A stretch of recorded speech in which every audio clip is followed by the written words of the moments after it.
again. Don't know where, don't know when, but I know. It was the best of times, it was the worst of times. America was at war with the Axis powers. On February 3, 1943, the remainder of Nazi forces from the Battle of Stalingrad surrendered, ending one of the bloodiest battles in history. The Second World War was a global war that lasted from 1939 to 1945. It was considered the most widespread war in history and directly involved over 100 million people from over 30 countries. There were mass deaths of civilians as well as military soldiers. It was also considered one of the most bloody wars, with women and children bearing the brunt the most. John Nelson Calhoun was born on December 2, 1903 in Birmingham, Iowa. He completed his law degree at the University of Iowa and established a law practice in Keosauqua, Iowa. He was an active Republican and served as a senator in the Iowa State Legislature from 1933 to 1937. After an unsuccessful campaign to Congress, he moved to Burlington, Iowa, where he continued to practice law until he was called away for combat during World War II. He was a member of the National Guard. During the war, he was released for active service. For most of the war, he was stationed in Middle East as a member of the Judge Advocate General's office.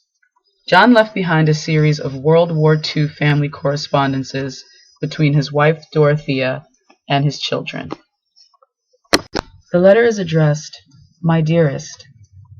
Well, I guess the old groundhog saw his shadow today all right. It has been a beautiful day. It thawed quite a bit today. The trouble is, before it can thaw all the snow off, we get some more." The groundhog seeing his shadow is a reference to American folklore. If it is a cloudy day when the groundhog emerges from its burrow, then spring will come early. If it is sunny and it sees its shadow retreating back into its hole, one could expect 6 more months of winter weather. Dorothea also tells John of her foot pain. "My foot does not pain me especially, but it is terribly swollen and can't begin to wear my shoe. I didn't go down to work today and am not going tomorrow either. The children are also ill." And Dorothea tells John that she will be staying home to care for them. "I kept Clifford and John R. both in bed all day today. They coughed all night. I hardly slept at all. I never heard them cough so hard. They cough until they gag. I do hope they sleep tonight." The U.S. and other governments involved in the war relied on propaganda to appeal to the hearts and minds of civilians and soldiers.